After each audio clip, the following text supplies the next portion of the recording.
রাজ্যে বিধানসভা নির্বাচনের আবহে শাসক বিরোধী সংঘাত চরমে। মুখ্যমন্ত্রীর সাম্প্রতিক জনসভাগুলিতে দেওয়া কিছু বক্তব্যকে প্ররোচনামূলক আখ্যা দিয়ে সরাসরি কমিশনে নালিশ জানালো বিজেপি। শুভেন্দু অধিকারী ও শ্রমিক ভট্টাচার্যের নেতৃত্বে বিজেপির প্রতিনিধি দল অভিযোগ করেছে, মুখ্যমন্ত্রী ভোটারদের ভয় দেখাচ্ছেন এবং আদর্শ আচরণবিধি বা এমসিসি লঙ্ঘন করছেন।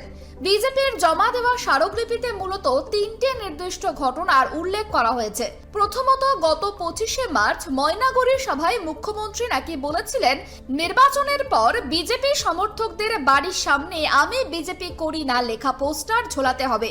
নকশালবাড়ি ও পাণ্ডবেশ্বরের সভায় সাধারণ মানুষকে ঘরে যা আছে তাই নিয়ে বেরিয়ে পড়ার ডাক দিয়েছিলেন তিনি। বিজেপির দাবি, এই ধরনের মন্তব্য সরাসরি শারীরিক সংঘাত এবং হিংসার ইঙ্গিত। আইনি পরিভাষায় বিজেপির অভিযোগ, এই বক্তব্যগুলো জনপ্রতিনিধিত্ব আইন 1951 ধারা 125 এবং ভারতীয় ন্যায় সংহিতার ধারা 193 ও 353 পরিপন্থী। তাদের দাবি, মুখ্যমন্ত্রী তার পদের অপব্যবহার করে সমাজে অস্থিরতা তৈরির চেষ্টা করছেন। কমিশনের কাছে বিজেপির 6 দফা দাবি। মমতা বন্দ্যোপাধ্যায়কে বর্তমান নির্বাচনী প্রচার থেকে নিষিদ্ধ করা, তার বিরুদ্ধে কঠোর আইনি পদক্ষেপ ও এফআইআর দায়ের করা, স্পর্শকাতর এলাকায় পর্যাপ্ত কেন্দ্রীয় বাহিনী মোতায়েন করা, স্বচ্ছতা বজায় রাখতে পশ্চিমবঙ্গ বহির্ভূত আইএএস ও আইপিএস অফিসারদের পর্যবেক্ষক হিসেবে নিয়োগ করা, ভোটার তালিকার ফর্ম 6 সংক্রান্ত জটিলতা দ্রুত সমাধান করা। আমাদের মূল প্রথম বক্তব্য ছিল মমতা ব্যানার্জির বিরুদ্ধে ইলেকশন কমিশনের যে এমসিসির যে নর্মস আছে সেই অনুযায়ী ব্যবস্থা নেওয়া হোক।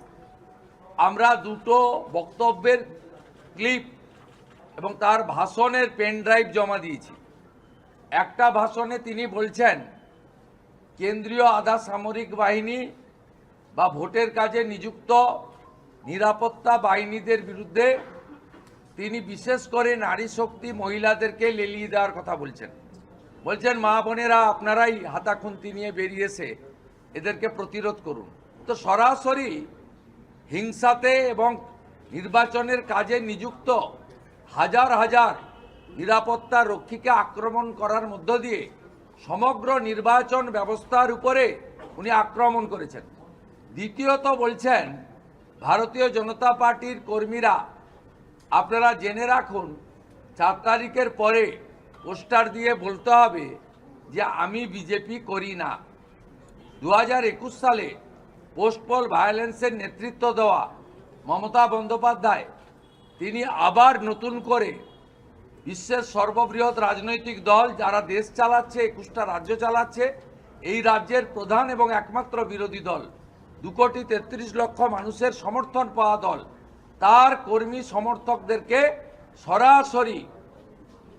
সরাসরি খুনের হুমকি দিচ্ছেন এই বক্তব্যের মধ্য দিয়ে। এবং মুখ্যমন্ত্রী তিনি এখনো কেয়ারটেকার হলেও মুখ্যমন্ত্রী আছেন, নির্বাচন বিধি চললেও তিনি নির্বাচিত মুখ্যমন্ত্রী আছেন, তার হাতে পুলিশ দপ্তর আছে, তাই কেন ব্যবস্থা নেওয়া হবে না? আমরা বিগত দিনে দেখেছি, রাহুল সিনহা থেকে অভিজিৎ গাঙ্গুলি সকলের বক্তব্যের মিসকোট করে তৃণমূল অভিযোগ করলে আপনারা কাউকে 3 দিন, কাউকে 2 দিন, কাউকে 1 দিন নির্বাচন প্রচারে ব্যান করে দেন। মমতা ব্যানার্জিকে কেন আপনারা ব্যান করবেন না, ব্যবস্থা নেবেন না? তিনি কি আইনের ঊর্ধ্বে? এই প্রশ্ন এবং এই অভিযোগ নিয়ে আমরা মুখ্য নির্বাচন আধিকারিক মনোজ আগরওয়ালের কাছে প্রশ্ন রেখেছি, দাবিপত্র দিয়েছি। অভিযোগপত্রে স্বাক্ষর করেছেন শুভেন্দু অধিকারী, মহেশ শর্মা ও শিশির বাজোরিয়ার মতো শীর্ষ নেতৃত্ব। এখন দেখার, বিজেপির এই নালিশের প্রেক্ষিতে নির্বাচন কমিশন রাজ্যের প্রশাসনিক প্রধান তথা তৃণমূল সুপ্রিমোর বিরুদ্ধে কোনো কড়া পদক্ষেপ নেয় কিনা। ক্যামেরায় দেবরাজ দত্তের সঙ্গে অভ্রদীপ দাসের রিপোর্ট, KTV বাংলা।